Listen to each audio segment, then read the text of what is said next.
Assalamualaikum warahmatullahi wabarakatuh. Selamat pagi, salam sejahtera bagi kita semua.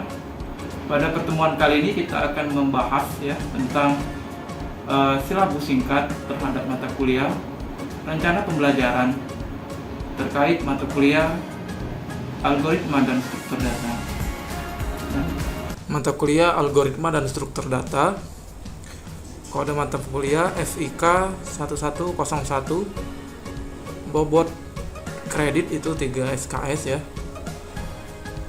Pertama kita akan membahas secara singkat terkait silabus ya dari mata kuliah algoritma dan struktur data.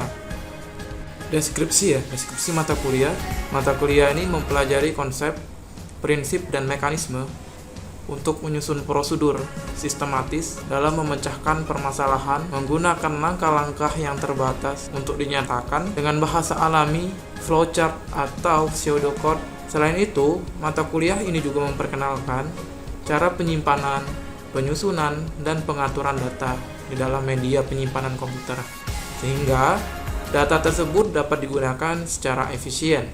Mata kuliah algoritma dan struktur data dahulunya digabung dengan mata kuliah pemrograman komputer. Namun, pada kurikulum ini antara algoritma dan struktur data itu dipisah dengan mata kuliah pemrograman komputer. Jadi, mata kuliah algoritma dan struktur data ini fokus ke desain dan penajaman konsep terkait penggambaran dari flowchart terhadap suatu kasus-kasus tertentu. Sedangkan nanti implementasi terhadap flowchart itu akan dibahas lebih lanjut di mata kuliah pemrograman komputer. Kemudian capaian pembelajaran mata kuliah ya, bisa dilihat di silabusnya. Kemudian ada juga capaian pembelajaran sub atau bagian dari CPMK tersebut. Dan yang pasti yang perlu diperhatikan bahwasanya berdasarkan silabus ini, capaian pembelajaran itu rata-rata sudah level 3 ya pada taksonomi Bloom, yaitu mampu mengimplementasikan. Kemudian dari silabus ini juga kita dapat lihat beberapa pustaka utama dan pendukung yang nanti dijadikan dasar literasi utama dalam pembelajaran ini. Yang pertama buku Munir ya, kemudian buku Bulinaria tahun 2019, kemudian ada yang lain-lain ya, bisa dilihat di silabus ini. Kemudian untuk lebih detailnya terkait CPL, CPMK dan sub CPMK akan kita bahas pada rencana pembelajaran semester.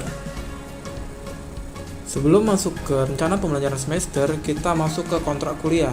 Jadi yang pertama, kontrak kuliah itu pertama mahasiswa harus menghadiri ya minimal 80% pertemuan yang telah disetujui. Kemudian jika pembelajaran tatap maya, maka mahasiswa harus mengaktifkan kamera ya. Kemudian jika pembelajaran tatap muka, maka mahasiswa harus berpakaian rapi dan sopan. Berikutnya kita akan membahas rencana pembelajaran semester. Rencana pembelajaran semester ini dibagi menjadi beberapa bagian. Di antaranya capaian pembelajaran lulusan, capaian pembelajaran mata kuliah, sampai sub capaian pembelajaran mata kuliah. Dan kemudian di breakdown lebih dalam ke dalam rencana pertemuan.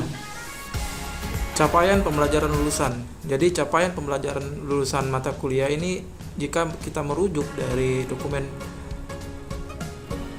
kurikulum itu ada beberapa poin yang dapat kita sintesis ke dalam mata kuliah ini. Di antaranya misalkan dari aspek pengetahuan, yang pertama itu mampu menerapkan pemikiran logis, kritis, sistematis dan inovatif dalam konteks pengembangan atau implementasi ilmu pengetahuan dan teknologi yang memperhatikan dan menerapkan nilai humaniora yang sesuai dengan bidang keahliannya. Kemudian mampu menunjukkan kinerja mandiri, bermutu dan terukur. Yang terakhir, mampu mengkaji implikasi pengembangan atau implementasi ilmu pengetahuan dan teknologi yang memperhatikan dan menerapkan nilai humaniora sesuai dengan keahlian berdasarkan kaidah, tata cara, dan etika ilmiah dalam rangka menghasilkan solusi, gagasan, desain, atau kritik seni. Nah, kemudian dari aspek sikap dan tata nilai, pertama itu berkontribusi dalam peningkatan mutu kehidupan bermasyarakat, berbangsa, bernegara, dan peradaban berdasarkan Pancasila. Menunjukkan sikap bertanggung jawab atas pekerjaan di bidang keahlian secara mandiri. Kemudian yang terakhir, menginternalisasi semangat kemandirian, kejuangan, dan kewirausahaan. Sedangkan di bidang keterampilan khusus, pertama, memiliki kesadaran untuk mengembangkan diri sepanjang hayat, memahami tanggung jawab etika dan profesi, serta memahami dampak dari solusi teknik dalam konteks ekonomi, lingkungan, dan sosial secara global. Dan yang terakhir, mengidentifikasi kebutuhan untuk menjadi seorang wirausaha di bidang teknologi informasi. Yang terakhir, keterampilan umum. Yang pertama, mengidentifikasi dan menjelaskan struktur dasar dan organisasi berbagai sistem komputer. Kemudian melakukan rancangan bangun perangkat lunak maupun jaringan komputer dengan menggunakan metode teknik dan alat bantu sesuai kebutuhan pengguna. Menerapkan pengetahuan dasar ilmiah dan mekanisme kerja komputer sehingga mampu memecahkan masalah melalui pembuatan model solusi sistem berbasis sistem komputer. Dan yang terakhir, melakukan rancang bangun perangkat lunak maupun jaringan komputer dengan menggunakan metode teknik dan alat bantu sesuai kebutuhan pengguna. Adapun 4 capaian pembelajaran dari mata kuliah ini. Yang pertama yaitu mampu mendefinisikan konsep algoritma dan struktur data. Kemudian mampu memahami dan menggunakan statement dasar algoritma dan struktur data. Mampu menggunakan flowchart dan pseudocode untuk menyelesaikan langkah-langkah dalam statement dasar algoritma dan pemrograman. Kemudian mampu mengidentifikasi permasalahan dan menyelesaikan menggunakan statement algoritma dan struktur data. Adapun penjelasan terkait sub capaian pembelajaran mata kuliah atau sub CPMK sebagai berikut. Pertama, mampu menjelaskan konsep dasar algoritma dan memahami penggunaan simbol flowchart serta pseudocode dalam algoritma. Kemudian mampu memahami dan membuat statement sekuensial dalam algoritma. Mampu memahami dan membuat statement kondisional dalam algoritma. Mampu memahami dan membuat statement perulangan dalam algoritma. Mampu menganalisis dan mengimplementasikan flowchart dan pseudocode untuk menyelesaikan permasalahan tertentu menggunakan statement sekuensial, kondisional, dan perulangan.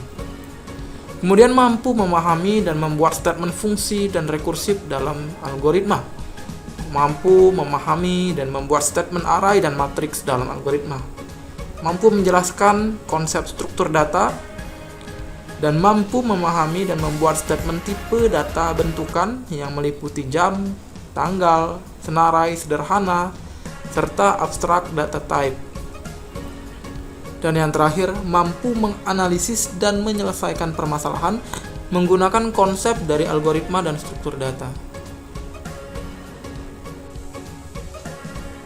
Kemudian untuk rencana pembelajaran pertemuan, pada setiap pertemuan biasanya menggunakan metode pembelajaran yang berbeda ya. Kadang menggunakan ceramah, kadang menggunakan cooperative learning yang berbasis blended learning terhadap teknologi tertentu, dan kadang juga pemecahan studi kasus yang memadukan antara problem based learning dan cooperative learning.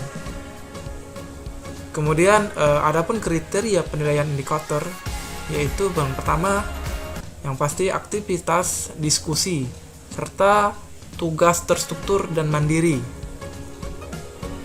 Kemudian waktu untuk tatap maya atau tatap muka itu 50 menit dikalikan dengan bobot SKS menjadi 150 menit. Terkait UTS maupun UAS itu biasanya soalnya itu terkait analisis terhadap kasus-kasus tertentu, kemudian dibuat suatu desain implementasi bagaimana flowchartnya, bagaimana pseudocode-nya.